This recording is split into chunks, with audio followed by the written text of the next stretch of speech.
Welcome back to Product X, where we decode the next big thing in global tech and capital markets.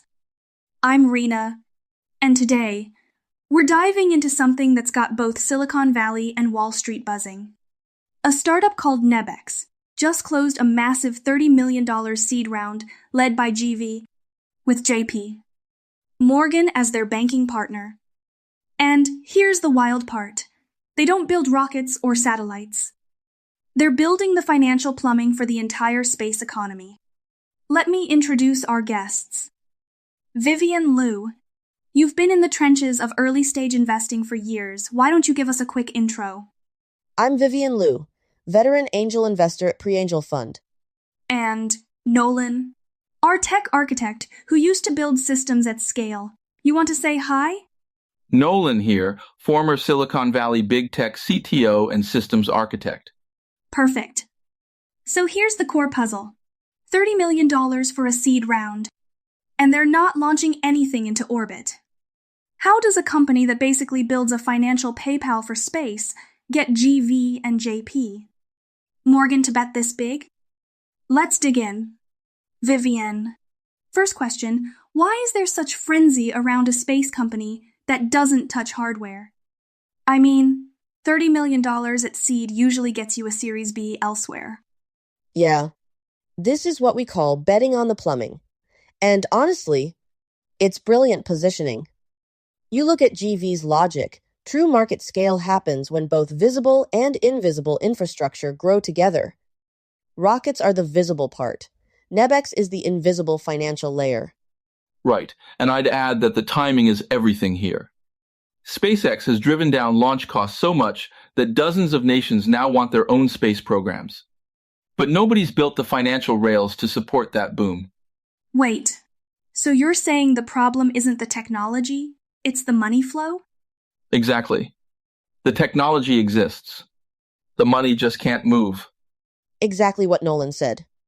I saw this play out with a portfolio company last year. They had solid tech, great government contracts, but the payment terms were killing them. 18-month cycles on accounts receivable. They burned through runway before the check arrived. That's the cash flow chasm everyone keeps talking about, right? That's it. And Nebex is positioning themselves right in the middle of that chasm. Okay, let's get more concrete.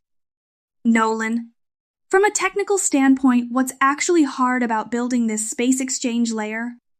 I mean, can't you just plug in some banking APIs and call it a day? Oh, if only it were that simple. This isn't Amazon checkout. We're talking aerospace dual-use technology, which means it falls under ITAR and a maze of export control regulations. One wrong transaction, and you're facing serious federal penalties. So what's the architecture actually look like? Think of it as two massive engines working together. First, you've got automated compliance agents that continuously scan trade restriction databases across multiple jurisdictions. When a startup wants to sell satellite tech to a sovereign nation, the system instantly evaluates whether it's legal and spits out compliant documentation. No more months of lawyers reviewing every deal. And the second engine? Milestone-based smart contracts. The platform integrates directly with JP Morgan's financial APIs. When a space company hits a launch milestone or completes a hardware test, payment triggers automatically. What used to be years of accounts receivable becomes instant cash flow. Vivian, that sounds like a huge value proposition. But is this really a moat or just a temporary advantage that anyone could copy? Here's where it gets interesting, and this is why investors are so excited. The moat isn't just the tech. It's the team itself.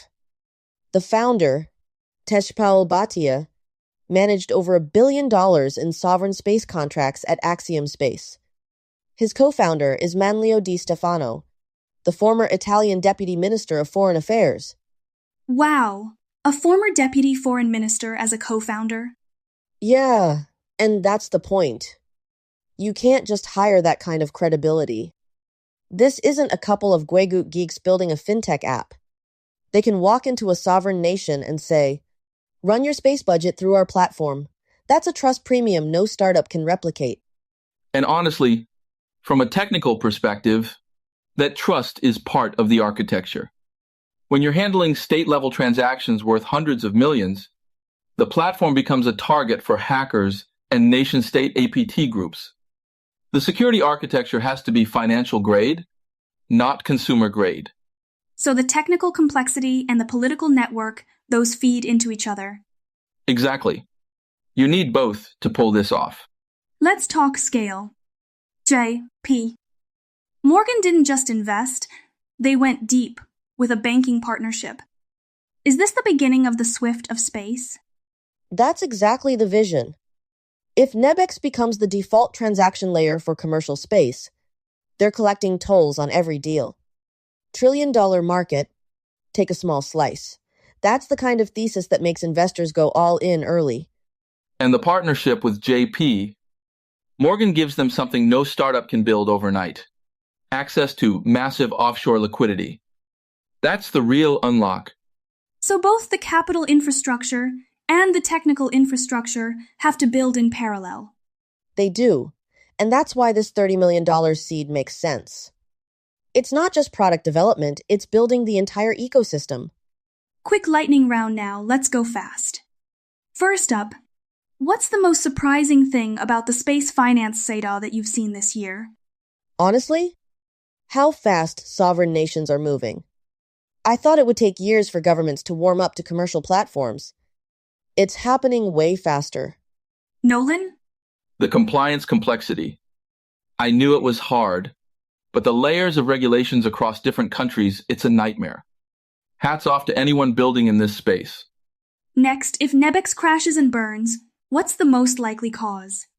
A major security breach. When you're handling that level of transaction value, one hack could destroy trust overnight. Or simply execution risk. Building banking-grade infrastructure while coordinating sovereign governments? That's really hard to pull off. Third, who else is trying to do this? Any competitors we should watch? I haven't seen anyone with this specific positioning yet. But you can bet everyone in space, fintech is paying attention.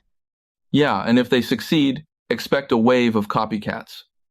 The window to establish the network effect is now. Fourth, give me one word to describe the space economy in 2025. Inflection point. Uncharted. Last one, would you invest in this? Absolutely. The thesis is solid, the team is elite, and the timing is right. I'd want to see the technical architecture up close, but yeah, intriguing. Let's wrap up. Vivian, give us one sentence, why does Nebex matter? Nebex is building the financial highway that turns the space economy from a government oligopoly into a global market, and that's a toll road worth trillions. Nolan? They're solving the liquidity problem that every space startup faces, and they're doing it with architecture that has to be bulletproof from day one. That's the essence of today's episode. The space race isn't just about rockets anymore, it's about building the financial rails that let capital flow as freely in orbit as it does on Earth. Thanks for joining us, everyone. If you want more hardcore tech and capital analysis, hit subscribe. We'll see you tomorrow.